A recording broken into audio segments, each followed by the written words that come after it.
Kia ora, tēnā koutou, no mai, haere mai. Hello everyone, welcome to the Walking the Shadowlands podcast.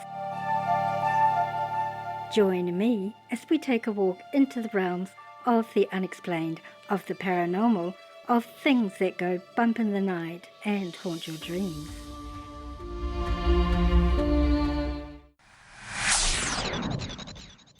Your hosts?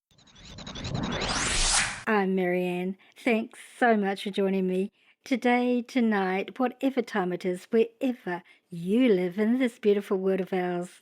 Sit back and relax. Let me be your guide as we walk into the Shadowlands together and see what awaits us there.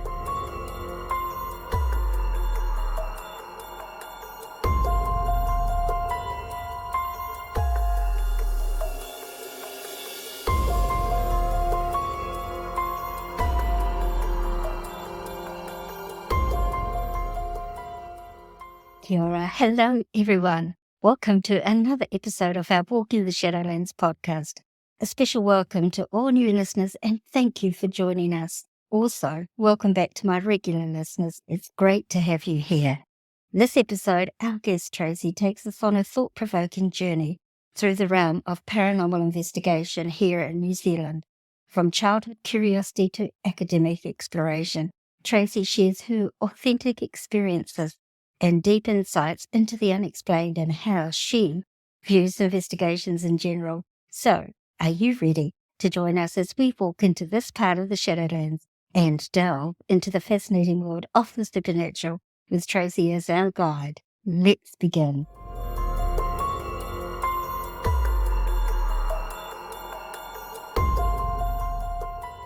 English-born, but having grown up in New Zealand, Tracy has had an interest in all things considered supernatural from the age of 10, and she spent numerous hours of her childhood devouring every book she could lay her hands on regarding anything to do with these subjects. In her teenage years, she began researching the occult and practicing as a hedge witch, which resulted in her joining a few different magical orders over the decades to further her knowledge in this area. From 1980 to 1995, she studied psi phenomena and folklore while conducting numerous solo vigils and explorations of allegedly haunted or supernatural locations throughout the UK before becoming part of the Paranormal Investigative Group in New Zealand for a short time. 2010 saw her co-found the Quantum Foundation, where she felt she could assist in the exploration of the paranormal further whilst lending her 40 years of active experience and knowledge within the field. She holds qualifications in business management, conference and event planning, tourism, and adult education, and has completed a course in parapsychology with the University of Edinburgh in the UK. Tracy likes to keep a healthy level of skepticism whilst investigating claims in the paranormal, and her sole drive and focus as a researcher is to collect and collate data as opposed to producing evidential claims of the paranormal. I'd like to welcome my guest, Tracy Royce.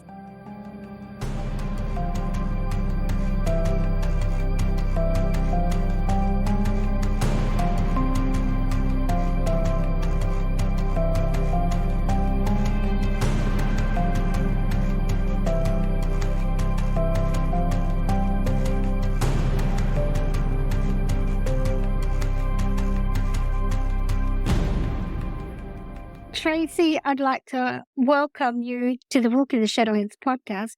Thank you so much for agreeing to talk with me and my audience and tell us about your work and your experiences having a paranormal investigation team.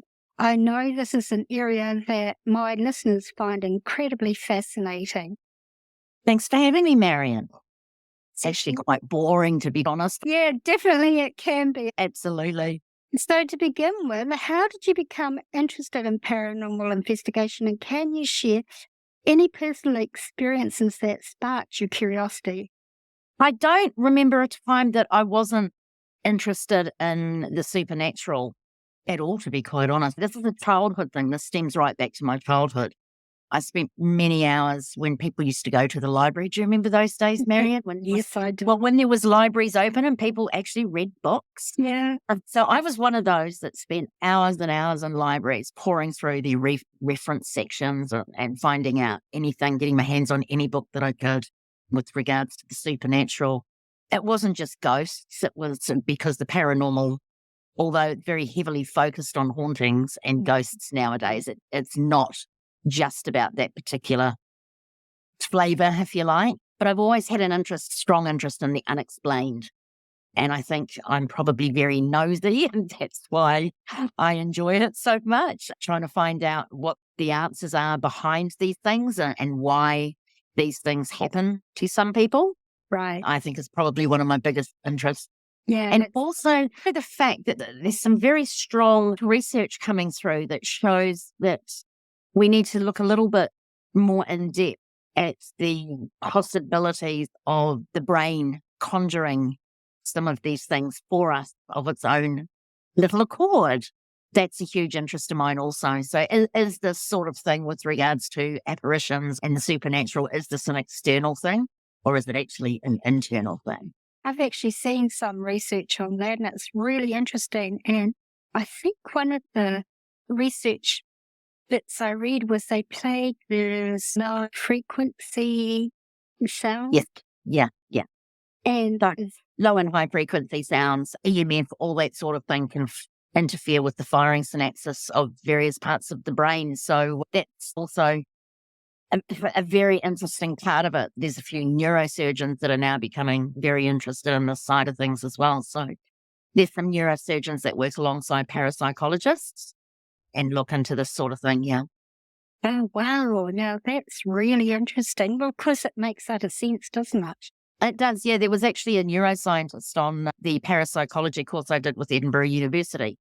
There was a neuro chappie on there. Neuroscientist, I think he called himself. But yeah, very interesting, fascinating. Oh, I'm so jealous. I would have loved to have done something like that because it sounds really interesting, but maybe we can go into that a little bit later. Well, did you yourself actually experience anything paranormal when you were younger that really tripped you off?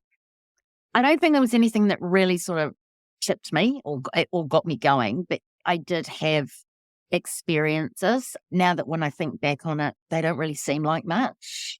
But at the time, as a child, I was absolutely terrified.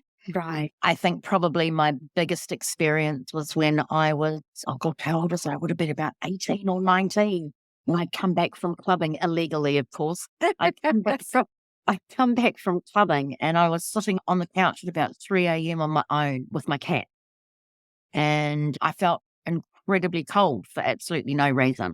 And my cat were on two separate chairs in front of me. And there was a third cat that was next to me. And all at the same time, they lifted up their heads. They were fast asleep. And all at the same time, they lifted up their heads and they just looked in the same direction very intently. And our lounge had 3 steps down into it. It was a sunken lounge. And I watched the cats' heads. It was almost like they were watching someone walking down the stairs. And then their heads followed whatever they were looking at. And I honestly, I'm still very much this way, very logical and rational and grounded, being an earth sign. And I just thought, there's an insect. They're looking at an insect. And then the insect, we'll call it, was right by my side. The cats were looking right next to me, including the one that was at the far end of the 3-seated couch that I was on. And their heads went down. And so my head went down. And then I saw the couch actually sink next to me like someone had just sat on it. Well, Marion, I tell you what, I levitated and I didn't run up that very long hallway. I actually treaded air up that very long hallway. Left all the lights blazing, left the stereo on still.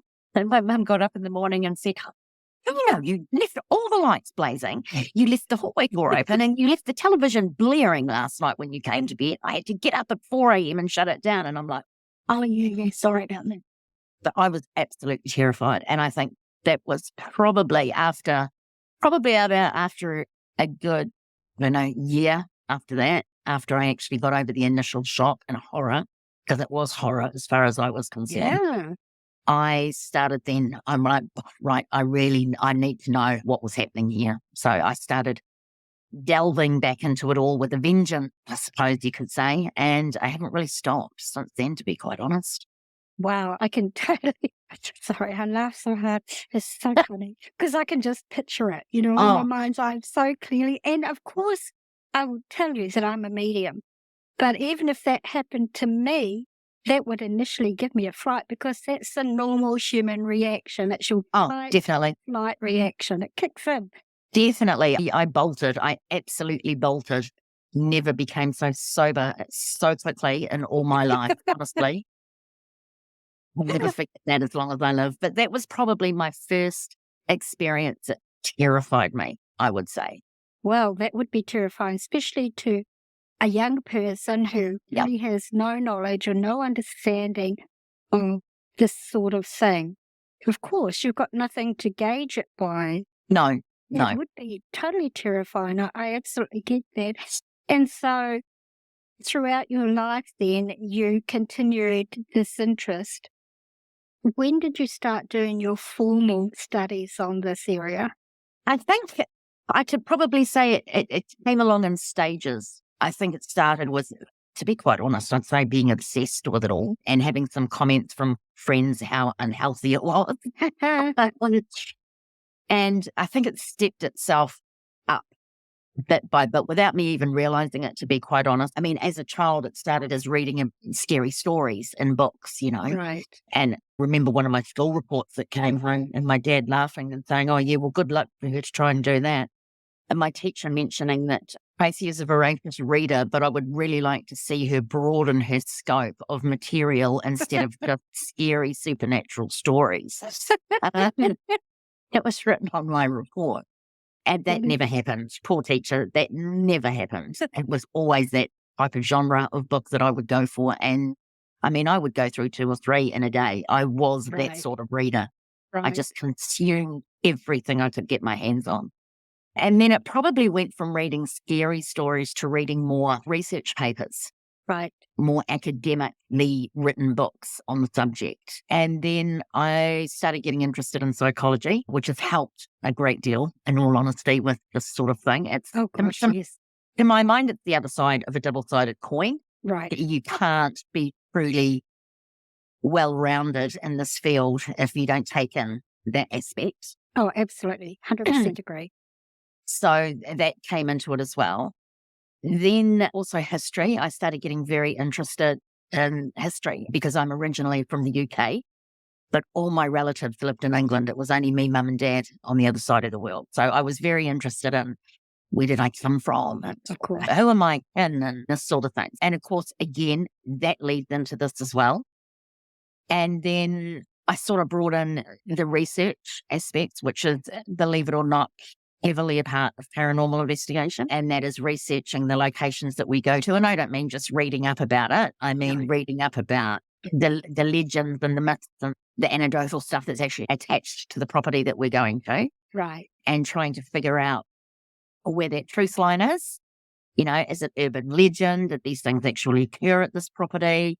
And looking into all of that. And that became quite interesting to me as well. So all these little bits were starting to come together, I suppose you could say. And then I went back to England.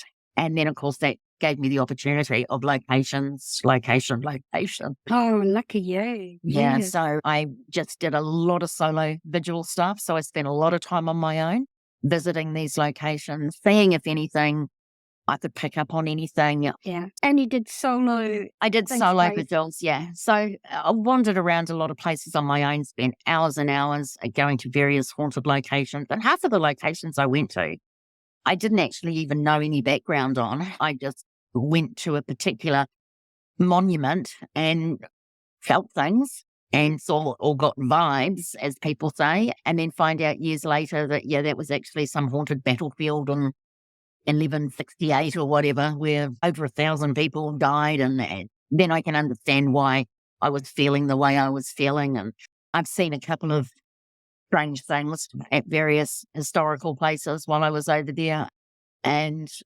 probably seen a very famous ghost looking as solid as you and I didn't even realize it was a ghost looked out 2 years later when I was sitting back in New Zealand, and I was reading one of my scary books, and I found the story in there. And went running down the hallway and said to my mother, "My God, this is exactly what I experienced. Exactly what I experienced." So very interesting.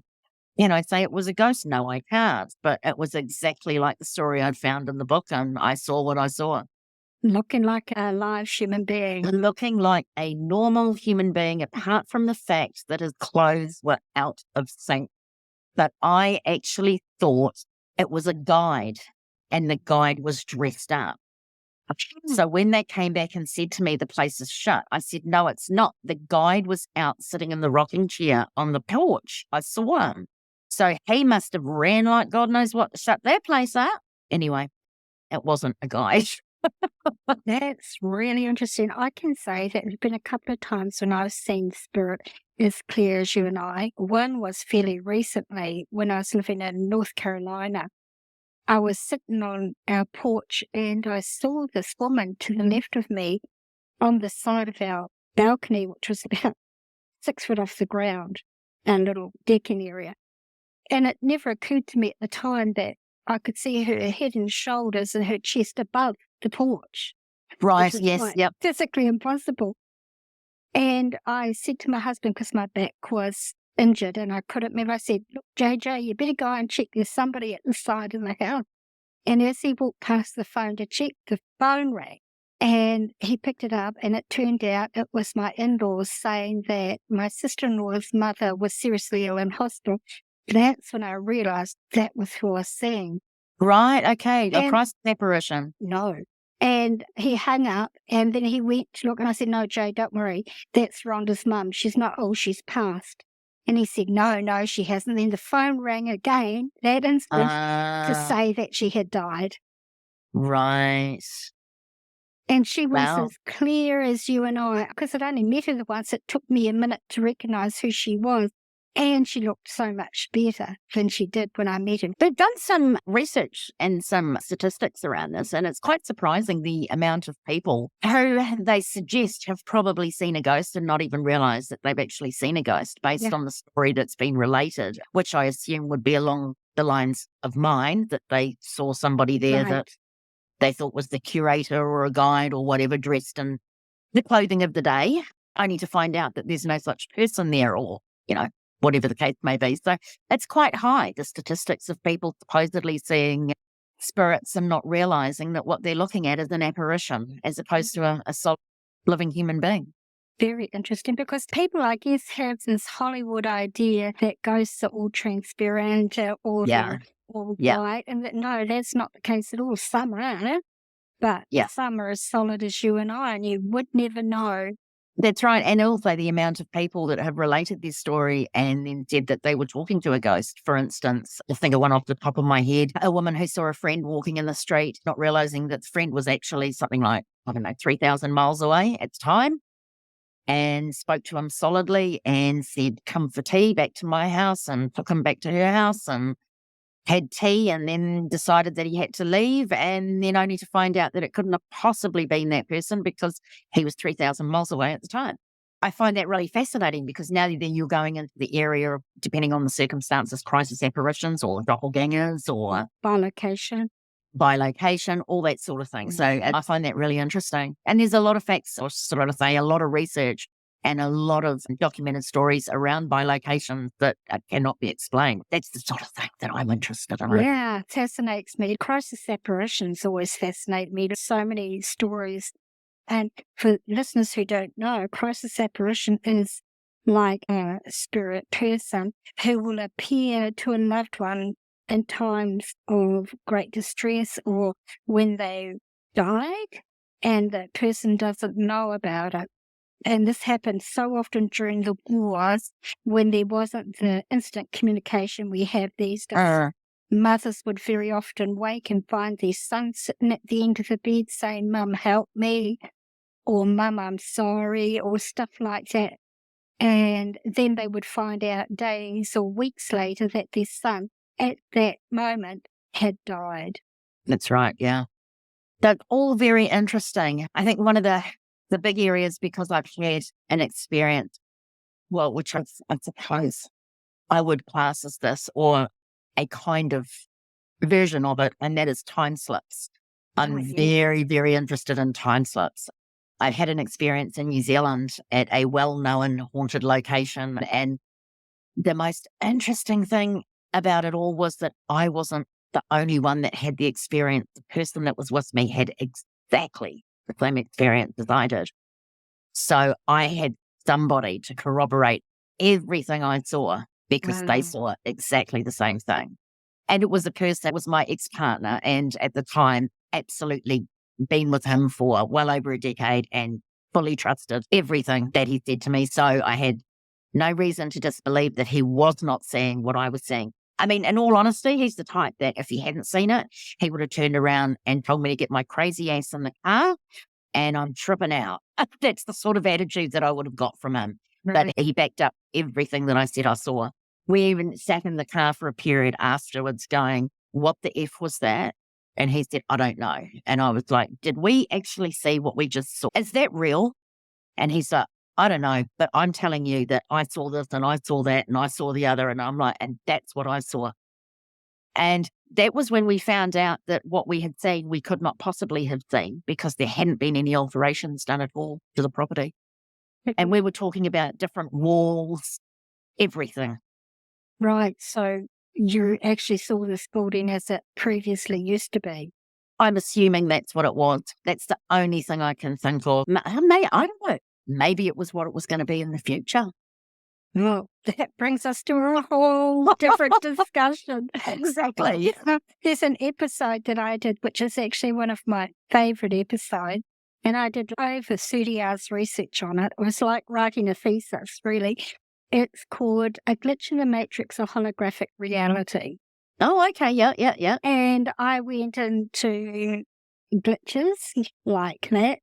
I went into parallel time slips, parallel dimensions. I researched all the current theoretical physicists and their research on this being a holographic reality. It was really interesting, really, really interesting.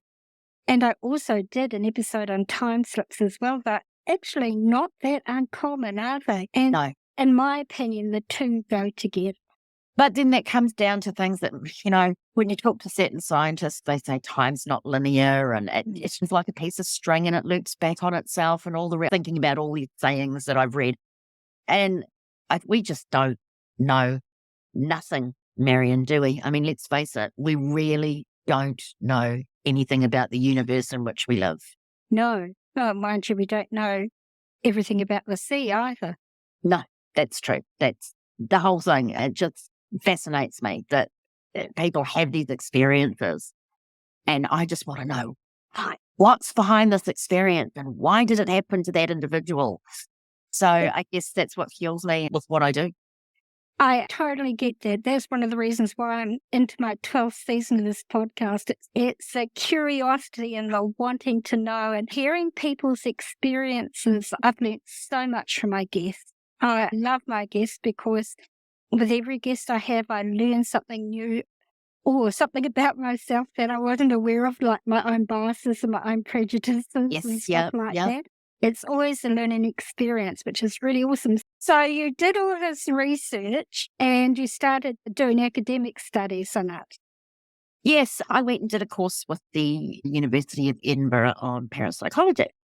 So I really enjoyed that. It was an introduction to parapsychology. And I guess from my perspective, it was not based on it was more based on the research and the testing of mediumship abilities, right? Psychokinetic abilities, poltergeist abilities, because they now believe that stems from an individual's ability, not an external source. There's very strong evidence to suggest that it is actually centered around, there is what do they call it? I can't remember now, but there is a power subject, if you like, in a poltergeist case, and that a lot of the time it can be connected to psychological imbalances in a particular individual that manifest in this external aspect of things being moved, noises, things like that. If you take that trigger, which is the individual that it manifests around, if you take that trigger out of the equation, you are left with no poltergeist activity. So that is something that they looked very heavily at. Basically, what we did in the course was a lot of things that could be backed up under controlled environments, or that could be scrutinized further under controlled environments, which haunting and apparitions do not happen in controlled environment. Yeah. We had to write a piece each that we had to share with full discussion on any part that we wanted to that interests us the most. And I think when I wrote my particular paper, when I stood back and I looked at what I'd written, I was kind of shocked, to be quite honest, because I taught myself something without even thinking I'd taught myself something. Because when I read it, I thought to myself, actually, I've just actually made a breakthrough myself with what I believe and how I view things. Interesting. Because I'm saying here in this paper that seeing haunting phenomena or apparitions within a laboratory setting or within a completely controlled setting is just never going to happen, because these things they're spontaneous. They manifest spontaneously. They're not something that we can say, okay, it's going to happen at this time, in this place, on this day, and be able to get a recorder there and tape it occurring and have witnesses and stand by and all these sorts of things. It's like being a human being. Right. They're spontaneous. We're spontaneous individuals. And considering that some people believe that these apparitions are those of those who have previously lived before us, for a great part, they manifest spontaneously. So what we looked at in the course, unfortunately, didn't contain a lot of what I wanted to get right into, just because it was very hard for them to be able to enter that area of haunting phenomena. Right, to quantify it. To quantify it. Yeah. We were from all over the world, so it's not like they could organise a field trip for the students, to go and do an investigation somewhere. But I learned a great deal from the course. I learned a great deal that helps me with paranormal investigating about the controlling of the environment which you're working in, which, as I say, is incredibly difficult to do on a paranormal investigation. But there are steps that we take as a minimum. There are things that you can do. It's not about having a laboratory setting, but it's about controlling the environment as much as is humanly possible.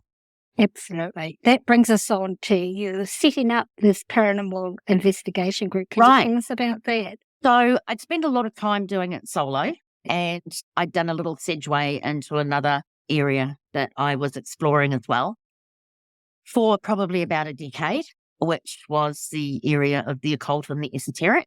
Right. So I decided that I was coming back to my first love, which was the paranormal and hauntings. I decided to look for a group to join when I was back in New Zealand. So I found a group to join. I joined the group, and the very first night that I went out with them on an investigation, I met another lady from the same town that was joining them for the first time as well. So we probably did, I don't know, half a dozen investigations with this group. We had a bit of a discussion and we decided, you know what, we think we can start our own group and we're going to do it our way. Right. So we did. And we ended up straight away with about 12 investigators and went out, and that was back in 2010, and we've been going ever since. Sometimes we've gone into hiatus where we haven't been actively out investigating, but I've been doing research. Right. And that's where I've stuck to myself. I'm very much a hermit. So I live in my cave researching 9 times out of 10. And I only come out of my property, which is a beautiful rural property, to investigate and go to the supermarket and go 3 days a week, and that's it. The rest of the time I'm in my cave researching and finding out more, learning more, always learning, always learning. So then we started the Content Foundation. That's the name of your foundation that does the investigation. Yes. Yeah. And we investigate everything. It's not just ghosts and haunting. People can go to the website and see what we will investigate, cryptids, the whole 9 yards, divine intervention claims, all sorts of things we do. It's not just the ghost and the haunting. The ghosts and the hauntings are probably personal favourites of probably about 80% of the group. And it's not like we don't actively go out searching for properties to investigate. They drop into our laps. Right. We get asked to go and investigate, and we do that. You've really answered the question I was going to ask. So I'll go on about that. Can you tell us perhaps about the most compelling or intriguing case you've worked on and what made it stand out from other investigations? I don't really think I've got one. The only investigation that I can think of, and I've investigated the place twice now, would be Larnac Castle. And it stands out not for the reason that everyone would think it would stand out. It stands out because of the mundane issues that we had with just the vast sized property that we were investigating and the atmospheric conditions of investigating in such a large property, i.e., the echo everywhere throughout the building, the actual castle itself, how the noise carried hugely. You could be on the third floor and you could hear people downstairs, clear as a bell. So it made investigating the property quite problematic with regards to trying to secure any form of data that wasn't compromised in the way of audio. Yeah. So that stands out in my mind, but not for the reasons that the listeners would probably want. Could you please explain to the listeners, because the majority of my audience are actually not New Zealand based. Right, okay. What and where Larnac Castle is? Okay, well, Larnac Castle is not a castle, for starters, but it's, I think, the second one that New Zealand has that could be remotely classed as a castle in this country. It's a large manor house. And do you know what? By European standards, it's a small manor house. So, it's just a very fancy old building built on stone, shall we say, and that is in Dunedin in the South Island of New Zealand. That was built by William Larnac, who I believe originally was from Scotland. And there's quite a tragic backstory to the Larnac family. So Mr. Larnac, first wife died. He married his second wife, which was his wife's half-sister. So keep that one in the family, which in those days was the done thing, that didn't happen. And then she also died. So he married his third wife, who was, I think, half his age, at least half his age, if not a quarter of his age. And she allegedly ended up having an affair with his youngest son. William Larnac was also a politician. He was a merchant banker, a politician, involved in mining, had lots of different companies, and he ended up in severe financial trouble. So apparently, as the story goes, in Parliament buildings, he got a letter, and within, I think it was 30 minutes of receiving this letter, which apparently greatly upset him, he shot himself in the head. His oldest son did the same thing and shot himself in the head years later. His oldest daughter died of typhoid at the age of 29. So there was a lot of tragedy, and they believed that William Larnac, one of his wives, and his daughter haunt the castle and surrounding grounds. Right. And the stables, which is now accommodation, is haunted as well. So there's a little bit more there than just the Larnac family, though. Yeah. Right. And did you actually obtain any evidence that was usable from that location? I don't believe so, no. But then I'm very stringent on what I deem as being evidence. I think evidence is a word that is thrown around in the paranormal field too easily. So if we're talking about in terms of evidence, the old adage, will it stand up in a court of law, springs to mind immediately. I don't see anything that has been captured within the paranormal field standing up in a court of law. So therefore, I don't feel that there's ever been any evidence captured to support the claims of the paranormal groups that are out there saying that this is a ghost. I think really, in all honesty, that the paranormal field and the groups that are currently around, if they want to be deemed as being serious, need to move away from looking for evidence and be more concerned about the gathering of the data. Yes. And collating the data and triangulating the data. Then, and only then, you might be able to look at the possibility that you have captured evidence. That's a good segue into the next question. What tools and techniques do you use during your investigation? And are there any particular devices or methods that you find most effective?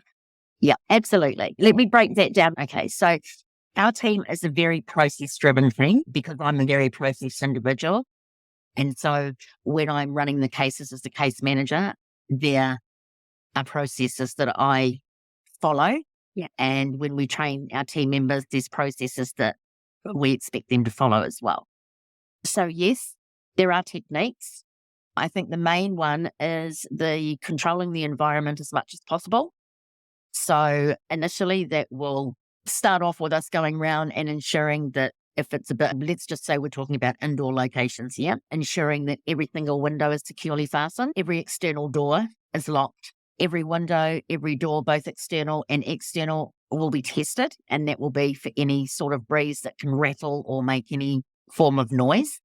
So that if we capture something like that or we hear something like that, we then can go, oh, you know what? That was just that door. It doesn't actually close properly. Right. So if we see a door that slowly blows open, someone can turn around and go, oh, yeah, you know, it's that window over there because it was open and that door doesn't actually shut properly. So no matter how much you pull it shut, it's not going to stay shut. And the hinges are very easy to swing. So the slightest breeze is going to make it. So it's all those sorts of things that we look at when we go through and do our initial walkthrough of the property. So we'll test doors and see how heavy are they, how light are they going to swing open? Is there any windows near this door where a draft could possibly come through and affect the door? And just so we've got all those mundane bases covered, if you like. Right. The next thing would be the documentation process of what we do. Nobody's allowed to walk around a building on their own. Yeah. No one's allowed to walk around the building without being directed to go somewhere. So our team is split up into pairs. Everybody has to go two up. There's reasons for that. One is how I'm very health and safety conscious because I have a lot to do with that in my full-time role. So I also bring that into my part-time role, if you like. So one is health and safety reasons if somebody gets hurt. The other one also is a corroboration reason. Right. So if somebody turns around and say, I've seen this, great, thanks for bringing it to my attention, but I'm not going to put any great stock in that because you were on your own and you could have mistaken that for something completely different. So, okay, thanks. I'll make a note of that. That's pretty much how I'll deal with it. I'm not discounting their experience, but I'm not putting a whole load of weight into it either. Yeah. It's not going to have a bearing on our investigation. It's just a nice little anecdote to pop down on the documentation and keep to see if anything matches up with that later on. We normally look for three things to occur within quick succession. So it might be an EMF meter going off. Right. It might be catching a blur on the camera. And it might be someone hearing something or something being picked up on audio. But we look for three things to triangulate that happen within a very short time of each other. Then we'll start getting excited, pretty much. Or a temperature drop and an EMF rise and a door slamming, three things like that. Everything is noted down. So at any stage within the investigation, because I normally, with my health failing me now, I quite often will sit in our control space and I'll watch all the cameras and I will direct the investigators to various places. No investigator walks around without me knowing where they are at any one stage. They are documented on paper as being in this particular room with this particular person from 10:39 or from 22:39 to 2300. Right. And then when they go to the next room, then it's documented again at 2300. They move from the front bedroom to the lounge. If they swap partners, which I like to do, mix people up, they don't stay with the same person all night, then it'll be documented that Tracy and Lisa split up as a team, and then Tracy and Cals went out, and Lisa and Bex went out. Right. So the documentation process is like really stringent. If somebody thinks that they have felt something or that they think that they've heard something audibly with their own ears, they radio back to me and I make a note of that and the time that they said that they heard that or that they think that they saw that. And that way that I can marry that time up that they radioed me with the time on the camera. If we do pick up something on a camera or we do hear a noise on a camera, I can marry up those exact times. So I can say, gosh, well, that's interesting because such and such thought she heard a door close at this time. And this door closed at this time. Right. So she's actually hearing that door close. So not only have we got it on video, but we've actually got it in real time, as in somebody actually hearing it occurring. So it's all those sorts of little things. Right. And I would tell you, that's exactly how I operated my team as well. Yeah. As I say, you can't 100% control the environment, but you can control it as much as possible. When we hold EVP sessions, I don't let everyone have a free-for-all on the EVP. If Kels is going to hold an EVP session, then Kels is going to hold the EVP session. Don't jump in and ask questions, because to my mind, it's like me and you having a conversation and someone jumping into our conversation. Correct. Yeah. It's incredibly rude. This person is trying to have a conversation with whatever or whomever is out there. If she wants to open up the floor for questions, that's entirely up to her, but it is her conversation to be had. And the other thing is, too, those things that are out there, whomever or whatever they may be, may feel a particular connection to a particular individual. Right. Yeah. So they might start off talking to Kels, and if someone jumps in, then that's it. They shut down and you don't hear from them again. So we'll just watch little things like that as well. So we always say, Kels takes the EVP session. It's not a 20-minute chitty chat. It's a 5-minute conversation max. And the reason why I say this is because I'm the one that has to sit here and listen to this. And that took hours. When someone's done 42 potential EVP sessions and they're 25 minutes each, I've got to sit through listening to this. Yeah. So if you run out of questions, stop. Don't talk rubbish and ask the same question 3 times. And don't keep asking the spirit, can you do that again for me? Can you do that? Just to confirm it's you. Yeah. Can you do it again for me? Treat them how you would like to be treated if you believe it's a spirit. That's exactly how I was. And one of the things I was always really adamant about when we went to a place was that we introduced ourselves. Yeah, I always say that as well. Because it's just, spirit are only people without physical bodies. And the same courtesies apply to them as you would give living people. That's my anyway. Even I say to people, even if you don't believe that, I mean, we don't even know what a ghost is. Let's face it. Yeah. Nobody is even 100% can categorically, emphatically produce evidence to show that a ghost is A, or a ghost is B, or a ghost is C. We don't know what a ghost is. We have theories, just like we have theories in the paranormal, but we don't know.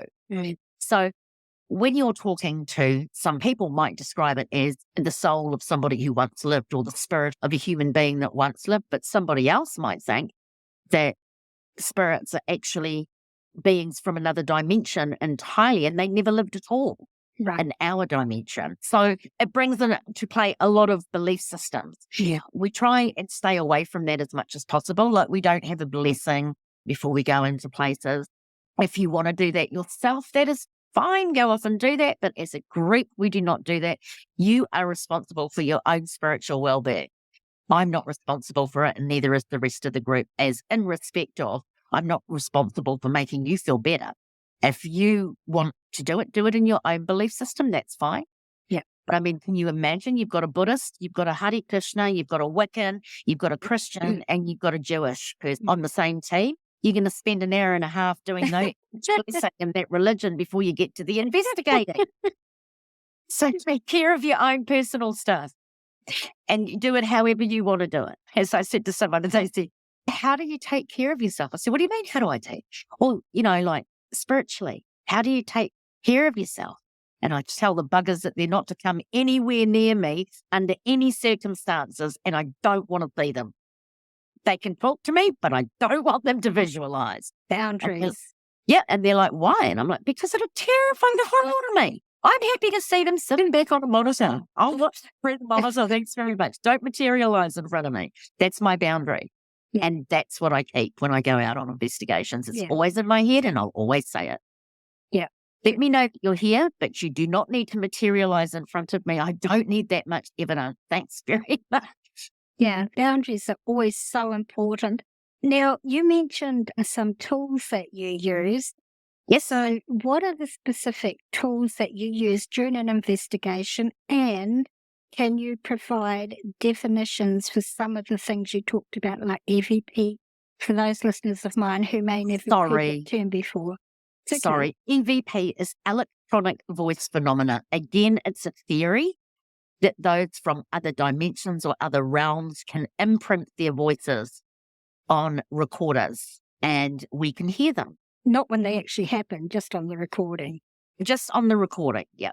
There'll be some times when people will actually hear it in what we call in real time. I heard that in real time, meaning I heard that now. Well, I just heard someone say, hey, did you hear that? And everybody else will go, no. And you'll go back and you'll listen to the recorder and yep, clear as a bell, there's a hey. Now, there's a lot that's said about audio pareidolia, and that is your brain need to make out of sound. So it could be the machinery of the recorder itself making a noise that comes through in the recording, but your brain is saying, oh my God, can you hear that? It says whatever it says or whatever you think it says. So there is an element of that. So there's different classes of EVP or electronic voice phenomena. We work with a class system, which is class A, B, and C. It's quite simple. Class A, you cannot confuse. It is as clear as me talking right now. There's no mistaking what was said, and there's no mixing that up with the sound of the cogs in your recorder being recorded, or a noise being recorded 2 streets away, because some of these recorders are that sensitive, they will pick up things like that. Class B is, I'm 80%, 90% sure it says this, and everybody that listens to it pretty much says it says the same thing. They might get 1 or 2 words different. Class C is you got a lot of people saying a lot of different things. They agree that there's something there, but you can't quite make out what it is definitively. And one person says, oh, it says, how are you? And another person says, no, it doesn't. It says, where are you? And another person says, no, it doesn't. It says, where you been? Do you know what I mean? So yeah, that's a class C. So we run within that class system and we categorize, if you like, our EVPs. The majority of the EVPs that come through are class C. If it's a class C, it's in the bin as far as I'm concerned. Yeah. I mean, we keep it, but we don't turn around and say that we got this EVP. Class A and Bs, we've had quite a few of, and we do keep those, and we do say, listen, I don't know what this is. I'm not saying it's paranormal. All I'm telling you is there was no one. I was in that room. There was no one else in the whole building. No one spoke, that sort of thing. So we never confirm anything as paranormal because we can't emphatically turn around and say that it's paranormal. We can say that we don't have any mundane explanations for that occurring. And we leave it at that. No one can ever confirm something is paranormal. That brings me back to the facts that nobody knows what a ghost is in the first place. Nobody has any definitive captures that they could deem as being evidence. I've seen some pretty gnarly evidence or some pretty gnarly data that's been captured.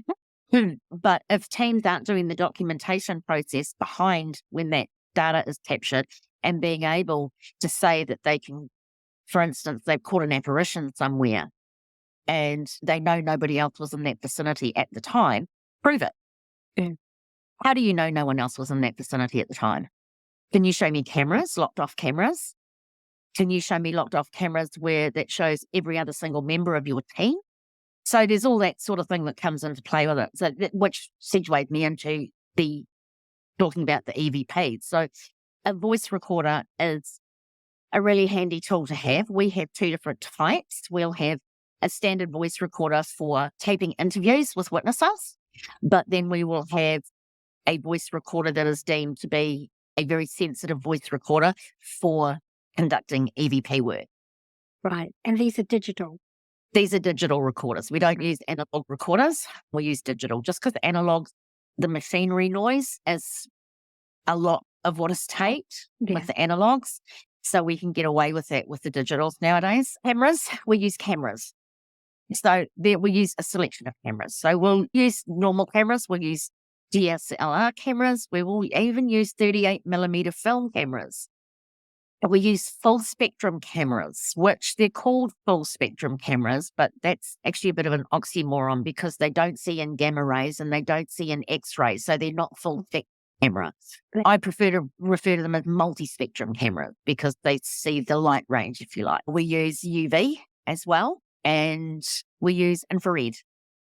So they're all the different types of cameras we use. So we use still cameras and we use video cameras. The video cameras are roaming cameras. We use CCTV infrared cameras for locked off cameras, which are cameras that are static and in a room. And it's just recording whatever's going on in that room.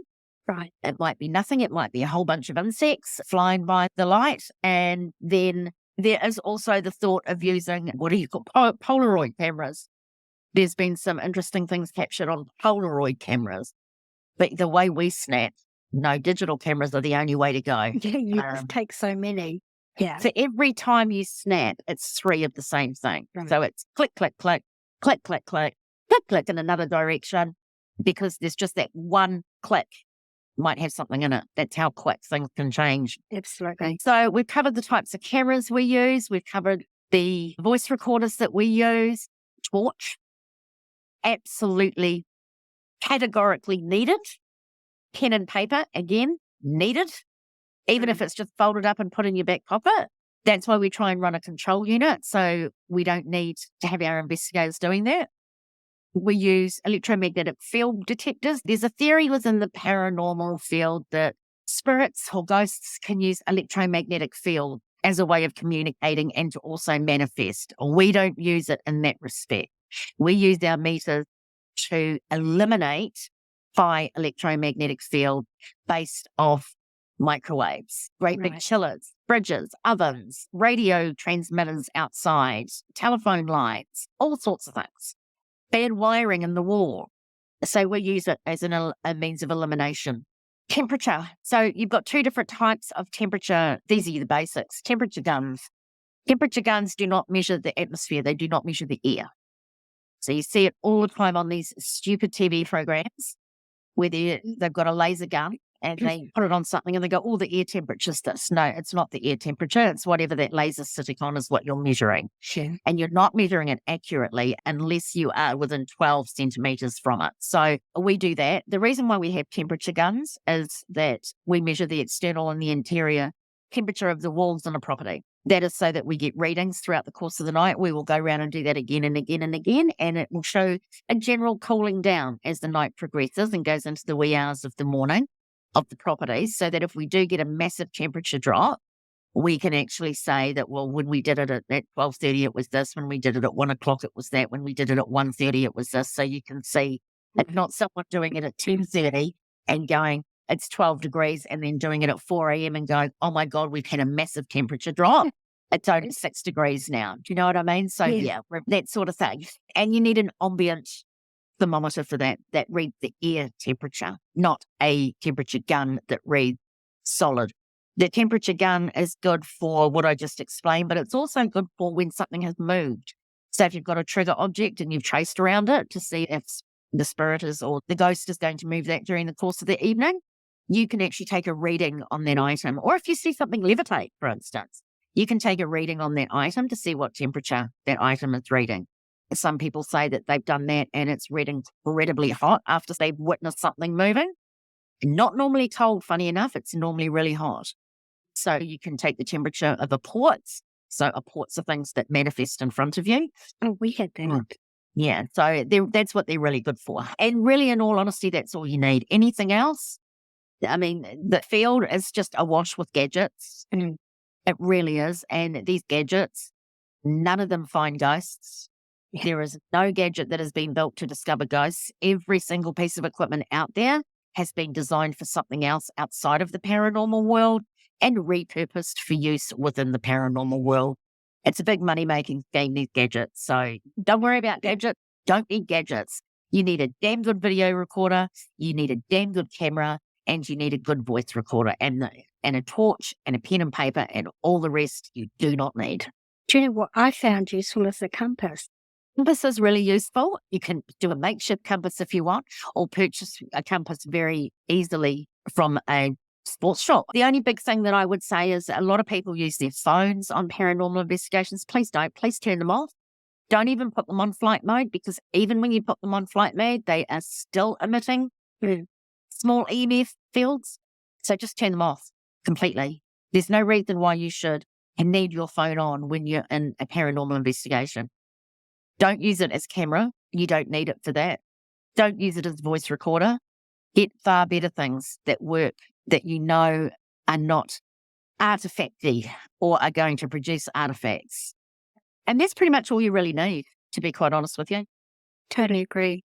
Are there any ethical considerations or boundaries that you and your team adhere to in conducting paranormal investigations, how do you navigate the line between respecting privacy and sharing any compelling evidence that you may collect? Well, that one is pretty much worked out for us in the non-disclosure agreement that we sign with clients prior to investigating. All our investigators sign non-disclosure agreements with the Quantum Foundation, and the Quantum Foundation signed the non-disclosure agreement with the client. So the client stipulates exactly what they are prepared to let us do with anything that we have. A lot of the time on our website, we may go and do an investigation, but it will just come up on the website, residential.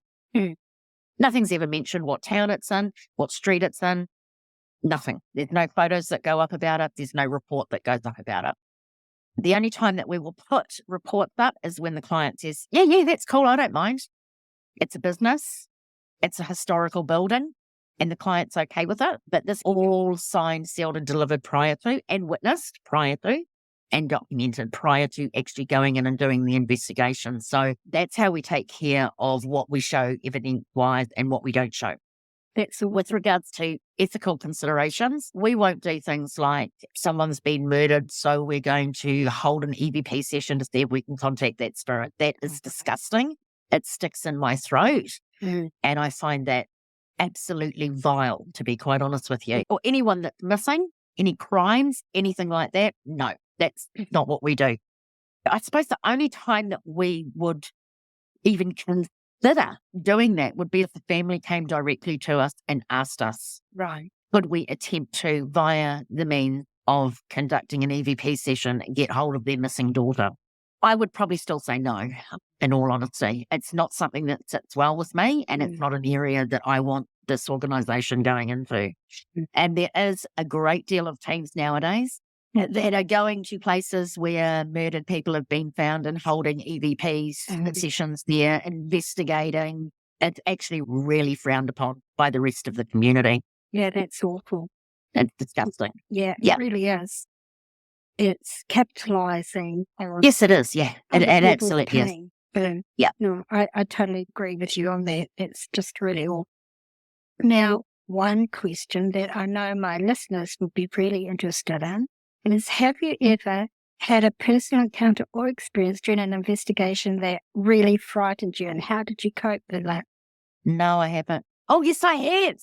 Yes, I'm sorry. Yes, I have. I've had this experience twice, and it's the same experience.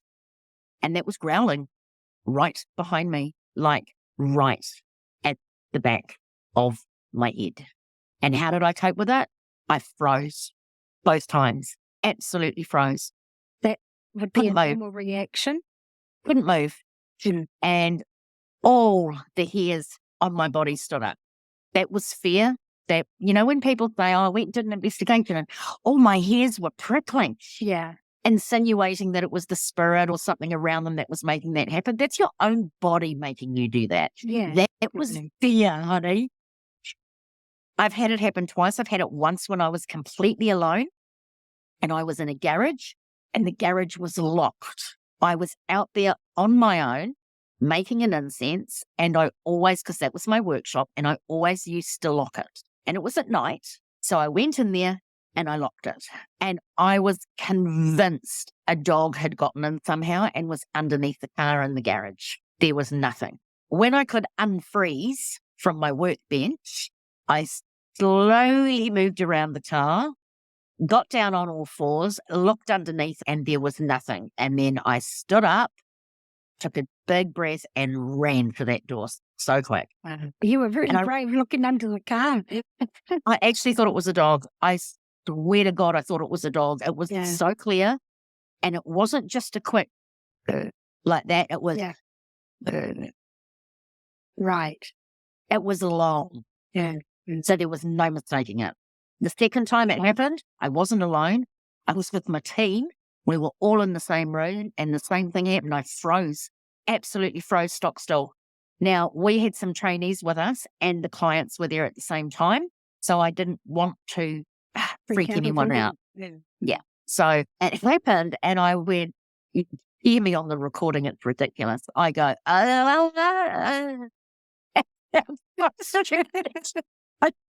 when someone first heard it, I don't know what you were doing here, mate, but it sounds dreadful. And I had to listen to it. And just before that, you can hear the growl. So I said, you have a listen again and just listen just before I do that. And that was when they went, took the headphones off and threw them across the room, which is pretty much what I did when I first heard it on audio. But it's clear as, and you hear me going, because I wanted to say something and then I thought, stop, because you don't want to freak out these new people that are here. Yeah. And you don't want to freak the client out. The client has got to keep coming in this place. And my co-founder said, what's the matter? And I went, no, you're all right. She goes, no, what's the matter? I know there's something the matter. And I went, no, you're fine. And then she came up to me and she whispered, what went on there? And I said, I'll tell you later. I don't want to freak them out. She goes, okay, all right, fine. I knew something had happened and walked off. So I heard it, and it does actually come out on the EVP quite clear. It's a growl that turns into a laugh. So it's kind of very, and actually thinking about it just makes the hairs go up on the back of my neck again. So they're probably the only two times that I can say that it frightened me. I wouldn't say I was truly frightened. I would say I was frightened. Right. And it freaked me out. Right. But I wanted to know what it was. Again, back to I want to know what it is. Hence looking under the car to eliminate the fact that there was not a dog that had fallen in on its belly when I wasn't looking, you know? Right. But yeah, they would probably be the only two times. I mean, I've been in places, Marion, and I felt very uncomfortable. There's a difference between that and being frightened. Oh, absolutely. And I can walk in somewhere and I can go, oh, I don't like it in this room. And I can walk out straight away and people go, oh, you're frightened. I go, no, I just don't like it. I don't want to be in there. Yeah. I'm not going to force myself to do something that makes me feel incredibly uncomfortable. Like I'll say to people, you go in there. You go do an EVP in that room. Because I ain't going in that room. Yeah. And if they're quite happy to go do the EVP, then that's fine. But don't ask me to if I don't like that space. Because all that's going to do is hype me up psychologically. And I'm on an investigation. That's the last thing that I need happening. I need everybody to be grounded. Right, absolutely. If that growling, I have to say I've heard that a couple of times too. One time was actually at the Tavistock. And yes, one of my team members was being smart and I was just about to pull him up because, you know, respect is huge. Respecting space. Yep. And then there was this real growl. Everybody heard it and it was audible.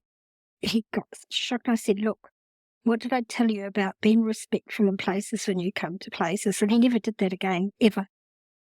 Yeah. I actually have a bit of a different spin. Most people will turn around and say things like the demon and something really negative. I don't actually believe in any of that. My personal belief is that that is an indication that you are getting very close to the veil. Because in certain religions, there's dogs that guard the entrance of the underworld. Absolutely. So that's what I believe I am hearing. I am that close to the veil. That's what I'm getting because I'm literally standing at the entrance to the underworld. Yeah, that's a really good spin on it. I'm with you. I don't believe in demons either. That's not part of my belief system. But I had never thought of it in that manner. That's a really good way of looking at it. So quite often people go, oh my God, I heard a growl. Doesn't that mean it's demonic? This is the first time I actually think I've told anyone what I personally believe that to represent. Yeah, thank you for sharing that because that's actually something that I hadn't considered, even though I knew that information. It just had never sort of connected the dots like that. Fascinating. Thank you for sharing. Because I think maybe it was because I had it in two different, completely different instances. I was making a magical incense. I was in a ritual situation on my own. Right. I was calling upon certain gods and goddesses, and I heard that growling. Why would a demon come and visit me when I'm making an incense for positivity and love, for instance? Yeah. So, okay, there's that one. And then there's the other one that turned into a laugh afterward. There's two different instances of hearing a growl. Two very different contextual situations. And that's what made me think, well, you've got the dogs that guard the entrance to Hades and the underworld, if you're looking at Greek mythology and various other religions as well. Sure. How about the fact when I'm making this incense, because I wasn't doing ghost hunting, I wasn't doing anything like that. So how about the fact that, yes, I was so close to that veil and I was nearly penetrating it, that was the guardians turning around and saying, I know that you're getting close, back off. I don't know. That's how I view it. That's a good way of looking at it, because she would have been in a protective circle when you were doing your incense making Correct. anyway. Yeah. So, yeah, very, very interesting, Tracy. Thank you so much for sharing that. You're welcome. Certainly gave me another area to think about for sure. What are your thoughts on the role of skepticism in paranormal research? Do you think it's healthy to maintain a level of skepticism even as a paranormal researcher? No, I know you sort of answered this. You has to. Yeah. I don't believe that you can be an effective paranormal researcher if you do not carry around a healthy bunch of skepticism on your shoulders. Now, we're not talking about dissing people's personal experiences or every time someone comes up with something saying it can't be that because of this. We're talking about using critical thinking, logic, and rationale to explain some of the circumstances and some of the things that we experience when we are out there investigating the paranormal. That's right. Not everything that goes bump in the night, not every little blip on a photograph is the deceased or a being from another realm. We need to look for mundane answers and explanations before we even begin to start looking at it possibly being a paranormal one. Absolutely. 100% agree. So, yes, you have to be skeptical. People who want to join our team and say, oh, I've always believed in ghosts ever since I was a child, and I believe I see spirit and I'm not interested, straight away, I'm like, boom, thanks very much, but we don't have any vacancies at this time. Right. Because that person, I can tell you categorically, is going to go into every single investigation. Every little thing is going to be paranormal, and she's going to see and hear everything and probably make 3/4 of it up out of her own psyche. I can't have that. I'm not wasting my evenings doing that. Yeah. You can't go in believing, you can't go in disbelieving. Like I've said to people, I sit on the fence. Please find something to knock me off it. I want to believe, but I'm going to have to be faced with some pretty damn mind-blowing evidential data before I'll turn around and go, I 100% believe everything now. I believe it. I believe it. Totally. I believe we don't know what this is. I believe perhaps we don't have the advanced thinking to understand what we're looking at. I believe it could actually be really simple and be nothing. I believe all of those things, but I would love something to come along and knock me off the fence. Follow up from that. Do you feel that you've ever brought anything home with you from an investigation? No. Straight simple. I like that. Yep. Absolutely. Never not. Hitchhikers, people go on about them all the time. It's not that easy. It's not that simple. That's what I tell people. I get a lot of people come to my group saying, oh, I think I've got attachment. It's very rare, very rare. Stop watching The Conjuring. Stop watching movies. Stop reading fictional books. Yeah. Oh, I've got a demon in my house. What? Just because it frightens you, you think it's a demon. Could it not be an astral being? Could it not be an elemental? So it's a demon. But that's only because they're fearful of it. And the only reason they're fearful of it is because they don't know what it is. Exactly. And demons are so rare, so rare. It's not funny.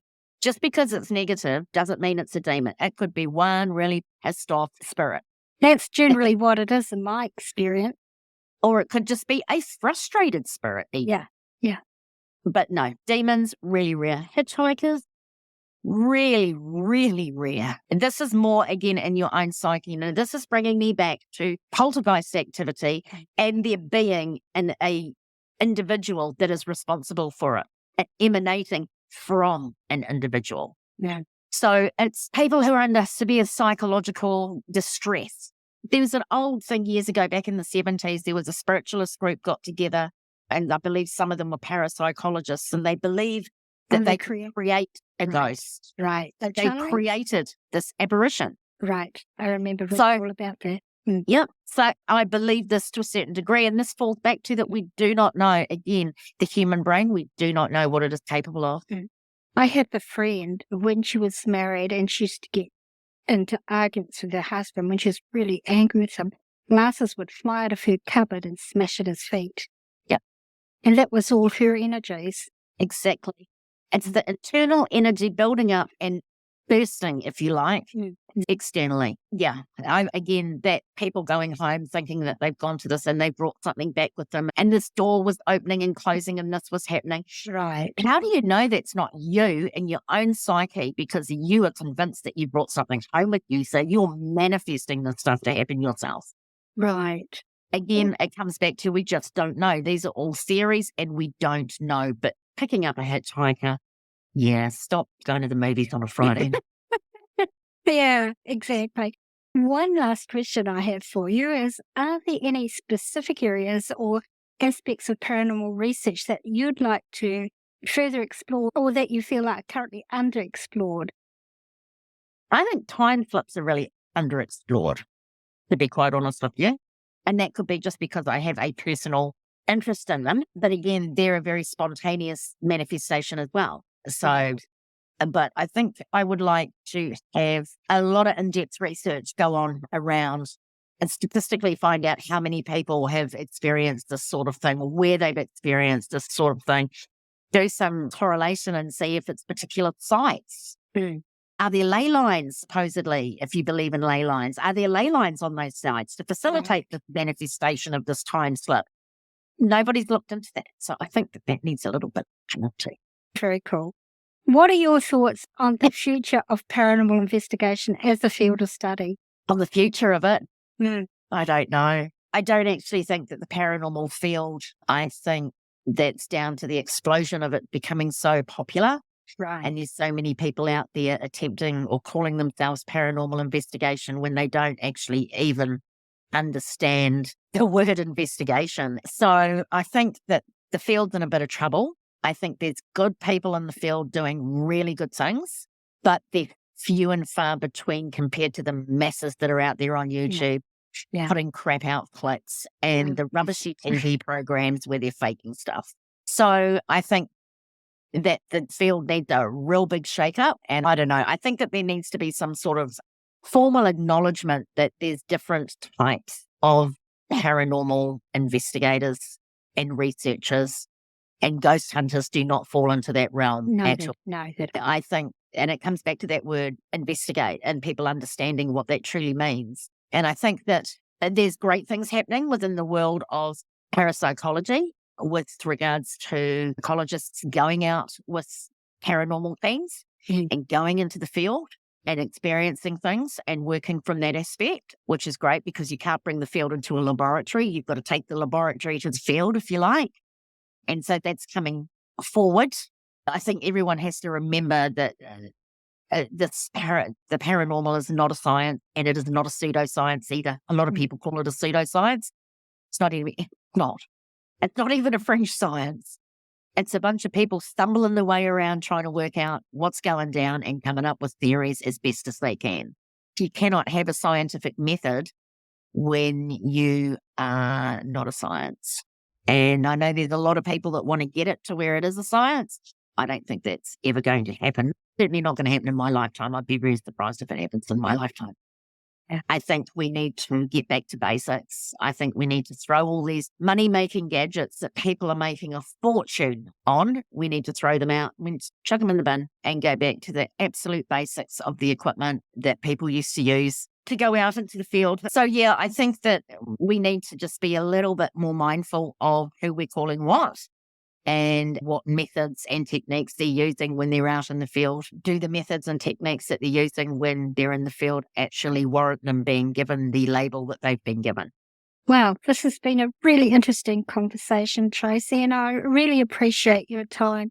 Before we conclude our conversation, would you like to share with my listeners your website and social media, but also for my listeners listening in on this episode's page on the podcast website, www.walkingtheshadowlands.com, you will find all these links to Tracy's site as well.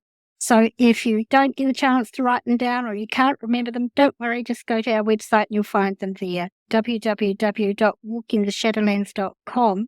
Fantastic. Thank you very much for having me, Marion. I really enjoyed it. And our social media details are as follows. So we have a Facebook page called The Quantum Foundation.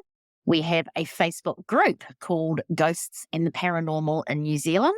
And we don't just keep that to Ghosts and the Paranormal in New Zealand. And we have a website. So that is www.quantumparanormalnz.com.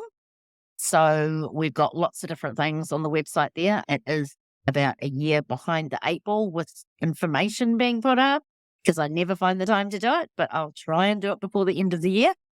So yeah, that's pretty much us. We do have a YouTube channel. We do have an Instagram account, but we don't use them at the moment. So there's no point in giving that out. Awesome. But thank you very much for having me. I really enjoyed it.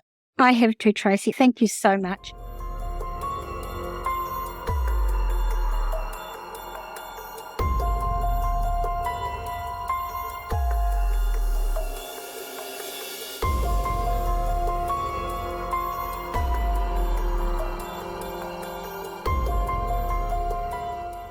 I'd like to thank Tracy for sharing her very interesting journey with us and you all for listening. And before I close this episode, just to let you know, I'm taking a wee break between this episode and the final one for the season, approximately 3 weeks, because I'm moving from my beloved New Zealand to Australia to live. In fact, by the time you hear this episode, I should be just settling in on the Gold Coast with family living there already. But no worries, I've no plans to start creating these episodes and talking with interesting people on topics you all like to hear.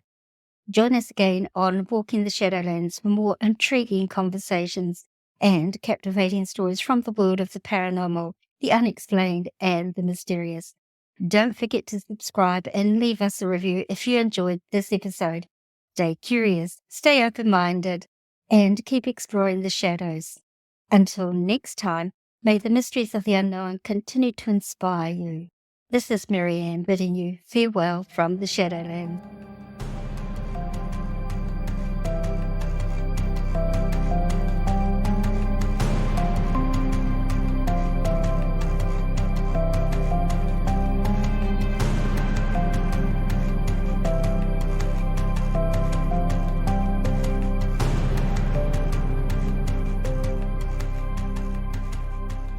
If you enjoyed this podcast, don't forget to subscribe and share it with friends so you don't miss out on any episode. Like and follow for teasers of our upcoming shows. Also follow us on all the social media platforms. Check out our Facebook page, WT Shadowlands, our Instagram feed, Walking the Shadowlands, TikTok under Walking_the_Shadowlands. Also, we have a YouTube channel under Walking the Shadowlands as well. This podcast is available on all free podcasting platforms. Just look for Walking the Shadowlands. Also, if you have Alexa, simply say these 4 words. Open Walking the Shadowlands and Alexa will play our latest episode for you. If you don't have a smartphone, don't worry. You can listen to the episodes from the podcast website, www.walkingtheshadowlands.com. For those hearing impaired, there's a full written transcript of each episode on the website so you don't miss out at all.